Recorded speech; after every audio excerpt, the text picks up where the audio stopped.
ارشد شریف کے قتل اور عمران خان پر قاتلانہ حملے کی پلاننگ لندن میں ہوئی۔ اہم ترین میٹنگز میں کون کون شامل ہوتا رہا اور یہ سب کچھ کس کے ایما پر کیا گیا ہے؟ گھر کے بھیدی نے لنکا ڈھا دی ہے۔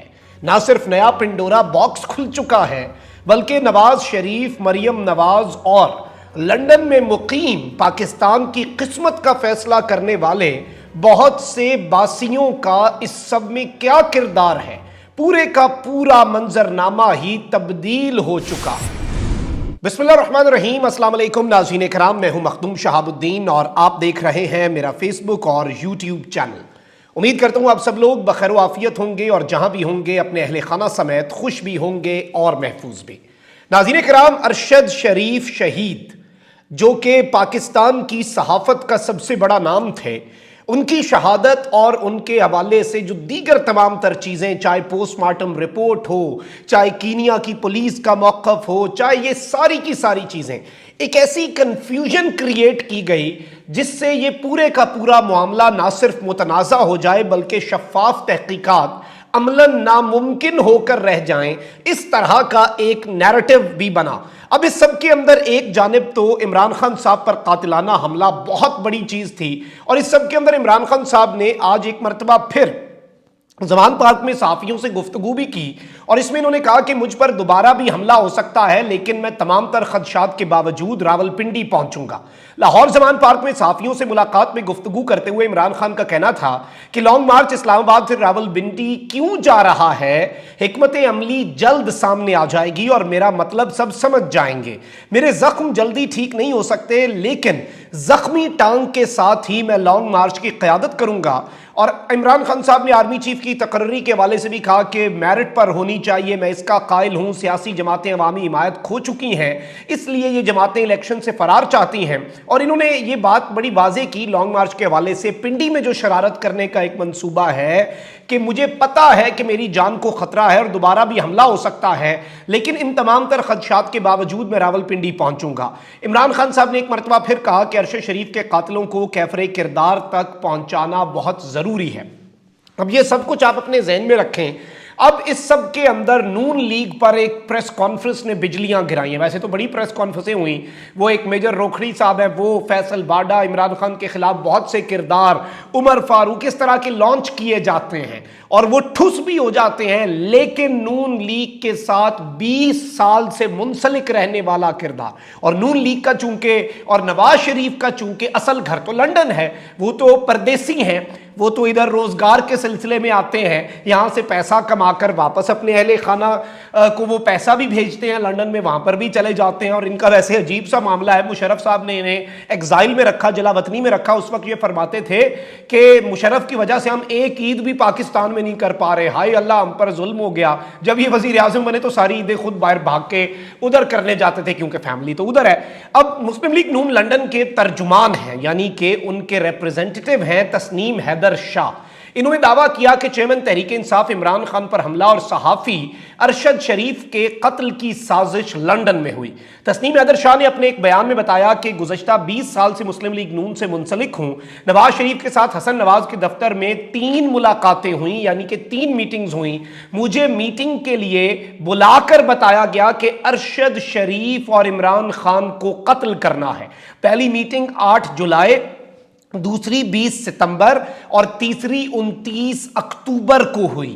ترجمان نے بتایا کہ مجھے کہا گیا کہ نئے آرمی چیف کی تقرری سے پہلے ارشد شریف اور عمران خان کو راستے سے ہٹانا ہے۔ ناصر بٹ نے نواز شریف سے میرا تعارف گجرات کے مضبوط شخص کے طور پر کروایا تھا۔ نواز شریف سے کہا گیا کہ تسنیم حیدر کے پاس شوٹرز ہیں اور وہ یہ کام کر سکتے ہیں۔ نواز شریف نے مجھے کہا کہ شوٹر آپ مہیا کریں، انہوں نے کہا کہ آپ کو وزیر آباد میں جگہ دیں گے اور الزام پنجاب حکومت پر آئے گا۔ جب میں نے انکار کیا تو مجھے بتایا گیا کہ ہم نے خود اب شوٹرز کا بندوبست کر لیا ہے۔ تسنیم حیدر شاہ کا کہنا تھا کہ میرے پاس ان ملاقاتوں کی تصاویر موجود ہیں، سازش سے برطانوی پولیس کو آگاہ کر دیا ہے، یعنی کہ اس سے پہلے کہ نواز شریف اور ان کی جماعت یہ بات کہے کہ ہم اسے لندن میں عدالت میں لے کر جائیں گے، اس بندے نے خود ہی اس سازش سے برطانوی پولیس کو آگاہ کر دیا ہے اور انہوں نے بھی یہ بات کہی ہے کہ 2 ملاقاتوں میں صرف میں، نواز شریف اور ناصر بٹ موجود تھے۔ پاکستان کے تحقیقاتی اداروں نے بلایا تو بیان دینے کے لیے جاؤں گا۔ نواز شریف نے کہا کہ مریم نواز کو لندن آنے دیں، پھر منصوبے پر عمل کریں گے، تاکہ پیچھے اگر کیوس کریٹ ہوتا ہے تو چیزیں خراب نہ ہوں۔ انہوں نے کہا کہ پارٹی کو معلوم تھا کہ ارشد شریف کینیا میں ہے اور اسے قتل کرانا ہے۔ مجھے قیادت کی طرف سے کہا گیا کہ ارشد شریف کو کینیا میں ٹھکانے لگایا جائے۔ میں نے کہا کہ ارشد شریف کو قتل کرنے کے لیے کینیا میں میرے روابط نہیں ہیں۔ ان کا کہنا تھا کہ نواز شریف کے ساتھ ساتھ مریم نواز نے بھی ان شخص پر بہت زیادہ دباؤ ڈالا کہ یہ سب کریں۔ میری مریم نواز سے کوئی ملاقات نہیں ہوئی، البتہ ناصر بٹ نے مجھے بتایا کہ مریم بھی آ گئی، نواز شریف اور مریم نواز کا بہت زیادہ دباؤ ہے کہ یہ پورے کا پورا معاملہ اور اس کی ایگزیکیوشن کرنی ہے۔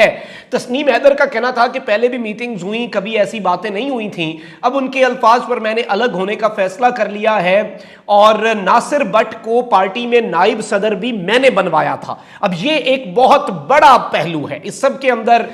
میں پی ٹی آئی رہنماؤں نے بھی اپنے رد عمل کا اظہار کیا ہے۔ فواد چودھری صاحب نے اپنے ایک بیان میں یہ بات کہی ہے کہ تسنیم حیدر نواز شریف کے بہت قریبی ہیں، ان کی جانب سے لگائے گئے الزامات سنگین ہیں، تسنیم حیدر کے الزامات پر انہیں شامل تفتیش کر لینا چاہیے۔ پی ٹی آئی رہنما نے کہا کہ لندن میں اس قسم کے الزامات بہت سوچ سمجھ کر لگائے جاتے ہیں۔ یہ بات ویسے درست ہے، لندن میں اگر یہ الزام جھوٹا ثابت ہوا، یہ اس بندے کا سارا کچھ چلا جائے گا، یہ سڑک پہ آ جائے گا، اس نے بہت سوچ سمجھ کر یہ الزام لگایا ہوگا۔ ہمارا مطالبہ ہے کہ تسنیم حیدر کے الزامات کی تحقیقات کر کے سچ قوم کے سامنے لایا جائے۔ انہوں نے کہا کہ سپریم کورٹ کو اب تسنیم حیدر کے الزامات کا نوٹس لینا چاہیے اور سنگین الزامات کی تحقیقات کر کے قوم کے سامنے سچ لانا چاہیے۔ بعد ازاں اپنے ٹویٹ میں پی ٹی آئی رہنما نے یہ بھی لکھا کہ سپریم کورٹ کے سامنے پی ٹی آئی کے سینیٹرز ممبرز ہفتوں سے احتجاج کر رہے ہیں۔ ارشد شریف شہید جو ہیں انہوں نے اپنی شہادت سے پہلے سپریم کورٹ کو خط لکھا، لیکن انہوں نے نوٹس بھی نہیں لیا۔ اور اس سب کے اندر میں آپ کو یہ بھی بتا دوں کہ ترجمان وزیر اعلیٰ پنجاب نے بھی یہ بات کی ہے کہ یہ کرمنل لیگ جو ہے اس کا کارکن عمران خان کو قتل کروانے سے راز افشا کر چکا ہے، اور اس سب کے اندر ایک ہیش ٹیگ بھی چل رہا ہے، بندیال صاحب انصاف کریں، یعنی کہ پاکستان کی تاریخ کے سب سے مقبول ترین سیاسی رہنما کے اوپر قاتلانہ حملہ، اور پاکستان کے سب سے بڑے without a doubt undoubtedly Pakistan میں شاید ان سے زیادہ ویوز لینے والا کوئی اور صحافی ہو، لیکن صحافت کی ڈیفینیشن ہم سب نہیں پورے اترتے سوائے ارشد شریف کے۔ آج بھی زخم تازہ ہیں، آج بھی ان کا نام لیتے ہوئے ہماری زبانیں لڑکھڑا جاتی ہیں۔ شہید ارشد شریف کا بے ایمانہ قتل، اس سب کے حوالے سے میں یہ سمجھتا ہوں کہ اب یہ بال جو ہے یہ، اور پوری 22 کروڑ عوام سپریم کورٹ کی طرف دیکھ رہی ہے، یہ اس کورٹ میں ہے اور ان کے ہاتھ میں ہے کہ نظام انصاف، عدل جو ہے، عدل بنا جمہور نہ ہوگا، عدل ہوا تو دیس ہمارا کبھی بھی چکنا چور نہ ہوگا، یہی ہم نے سنا تھا۔ اور اگر عدل نہ ہوا تو پھر نظام انصاف سے جو آپ کا اعتبار ہے وہ اٹھ سکتا ہے انفارچونیٹلی۔ تو یہ ساری چیزیں فوری طور پر دیکھنے کی ضرورت ہے۔ اپنا بہت خیال رکھیں، اللہ نگہبان۔ پاکستان زندہ باد۔